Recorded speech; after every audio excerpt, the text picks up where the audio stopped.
Hi குட்டீஸ், எல்லாரும் எப்படி இருக்கேள்? ம் ஜெய் ஸ்ரீ சதீஷ் வித்யா எல்லாரும் குட்டீஸ்லாம் வாங்க வாங்க. இன்னும் 2-3 குட்டீஸ் புதுசாக வந்திருக்கேன். Good good. இது மாதிரி நிறைய குழந்தைகளெல்லாம் கூட்டிட்டு வரணும். நம்ம இதிகாசங்கள் புராணங்கள் பற்றி கதைகளை நம்ம தெரிஞ்சுக்கணும். அந்த தெரிஞ்சுக்கிறச்ச நம்மளுக்குள்ள மனசில் ஒரு உத்வேகம் வரும், நல்ல எண்ணங்கள், நல்ல பழக்க வழக்கங்கள் எல்லாமே வரும்.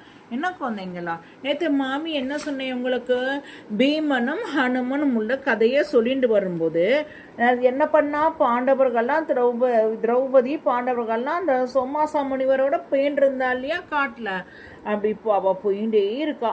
போகும்போது அவள் என்ன நினச்சிட்டு இருக்கா, சரி அர்ஜுனன் நம்ம போயிட்டு இருக்கோம், நம்ம கூட சேர்ந்துருவா அப்படின்னு நினச்சிட்டே இருக்கும்போது அவளுடைய ட்ராவல் வந்து ரொம்ப ஈஸியாக ஆயிடுறது.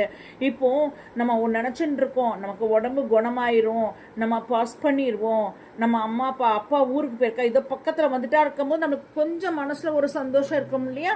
அதே மாதிரி அவளுக்கு ரொம்ப சந்தோஷம் இருக்குது. அப்போ என்ன பண்ணுறா, அங்கே ஒரு பெரிய மழை வருது. மழைன்னா அவ்வளோ ஒரு பெரிய மலை. உடனே அதில் வந்து யுதிஷ்டன் சொல்கிறா, இதை மாதிரி அந்த மலையை பாருங்கள் சொல்லும்போது, ஆமாம் அது ஆக்சுவலாக அந்த மலையோட பேர் வந்து கந்தமாதன மலைன்னு பேர் அந்த மலைக்கு. அப்புறம் இவ்வளோ அழகாக இருக்குது அந்த மலை, வந்து பார்க்கறதுக்கு ரொம்ப ரொம்ப நன்னா இருக்கே அப்படின்னு அவள் சொல்கிறா. உடனே இந்த கந்தமாதன மலையில் வந்து தெய்வங்கள் வந்து நிறைய வசிக்கிறது அப்படின்னு சொல்ல ஆரம்பிக்கிறா. சொல்லும்போது அப்போ வந்து ஒவ்வொருத்தராக மலை ஏற ஆரம்பிச்சா ரொம்ப பார்த்து மெதுவாக ஏற ஆரம்பிக்கிறா. ஏன்னா அந்த மலை வந்து ரொம்ப குறுகலாக இருக்குது, ரொம்ப செங்குத்தாக இருக்குது, நேரோவாக இருக்குது. அந்த மலை வந்து ரொம்ப ஸ்ட்ரைட்டாக இருக்குது. அப்போ இருக்கும்போது அதை பார்த்து தானே ஏறணும், ஏன்னா கீழே விழுந்துடக்கூடாதுன்னு பார்த்து இது பண்ணுறா. ஏறும்போது மலை உச்சியை அடைய போகிற நேரத்தில் பீமன் அதில் இருக்கான் இல்லையா, பீமனை கூப்பிட்டு சொல்கிறா, பீமா நீ தான் ரொம்ப வலிமை வாஞ்சவன், அதனால் வந்து இந்த திரௌபதி வந்து உன் பொறுப்புலே இருக்கட்டும் அப்படின்னு சொல்லிடுறான். சொல்லும்போது கடைசியில் என்ன பண்ணா, சரி அடுத்து வந்து என்ன நடக்க போகுதுன்னு பார்ப்போம் அப்படின்னு நினச்சிட்டு யுதிஷ்டன் நினச்சின்னு இருக்கான். நினைக்கும் போது அடுத்த நிமிஷம் ஒரு பெரிய மண் புயல் அடிச்சுதான். ஐயோ புயலே, நீ புயல்னா நம்ம புயல் சாதாரண இப்போ இந்த காலத்தில் புயல் அடித்தா நம்ம பயப்படுறோம், இபி ஆஃப் பண்ணிடுறா, காற்று வேகமாக அடிக்கிறது. அதுவும் அந்த கால மகாபாரதம் நடக்கிற பீமன் ஹனுமன் காலகட்டத்தில் புயல் மண் புயல் பயங்கரமாக அடிக்கிறதான். அடிக்கும்போது என்ன பண்ணுறா இவ, சொர்க்கமே நீ கீழே இறங்கி வருகிறதோ நினச்சிட்டு அவள் ரொம்ப இது பண்ணுறா. ஏன்னா அப்படி அடிக்கிறது இந்த புயல் வந்து.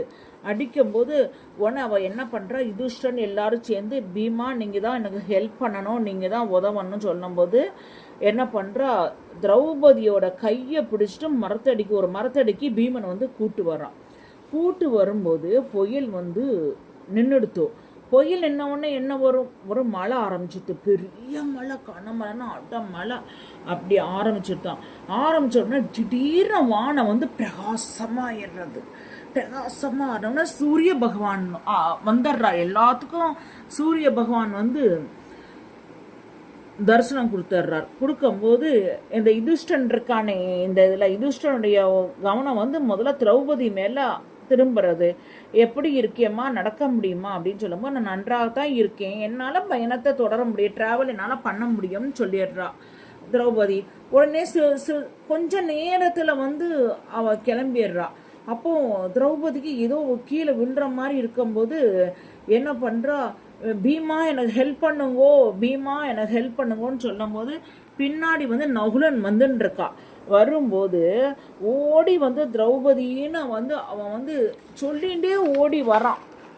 ஓடி வரும்போது அவள் கீழே விழுந்துடுறா. ஓ திரௌபதி நீ கீழே விழுந்துட்டியேன்னு சொல்லும்போது அப்போ சொல்கிறான், இவளுடைய அப்பா வந்து நம்ம சந்தோஷமாக இருப்போம், நம்ம சந்தோஷமாக இவளை வச்சுருப்போம் நினச்சிதானே நம்ம கையில் வந்து ஒப்படைச்சா. ஆனால் இவளுக்கு நம்ம கொடுத்தது வந்து ரொம்ப கடினமான வாழ்க்கையும் வேதனையும் தான் அப்படின்னு சொல்லும்போது, ஆனால் அப்போ அந்த சமயத்தில் திரௌபதி வந்து மயங்கியே விழுந்துட்டா, மயக்கடைஞ்சு விழுந்துட்டா.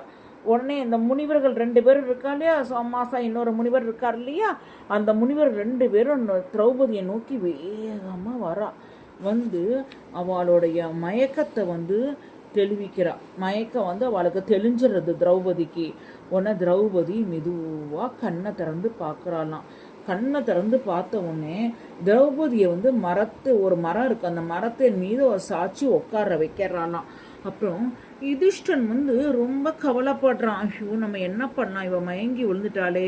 உடனே பீமன்ட சொல்றானா, பீமா அந்த பனி, ஏன்னா அந்த மலை வந்து ஒரு பனி சிகரம் மாதிரி இருக்கு, அந்த பனி சூழ்ந்த இந்த மலையை வந்து திரௌபதியால கடக்க முடியாதுன்னு நினைக்கிறேன். அதனால நீயும் சகாதேவனும் திரௌபதியோட இங்கே தங்கிருங்கோ, நாங்கெல்லாம் சேர்ந்து அர்ஜுனனோட நாங்க திரும்புறோம் அப்படின்னு சொல்றானா சகாதேவன் வந்து. ஆனா பீமனுக்கு வந்து இதுல வந்து இன்ட்ரெஸ்ட் இல்லை, விருப்பமே கிடையாது.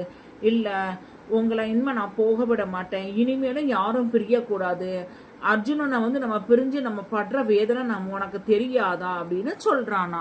மீதி கதை உங்களுக்கு மாமிக்கு சொல்றேன். ஆத்துல இன்னைக்கு ஈவினிங் எல்லாரும் சமத்தா ஹோம்ஒர்க் பண்ணணும், அம்மா அப்பா சொல்றத கேட்கணும், சரியா குழந்தைங்களா?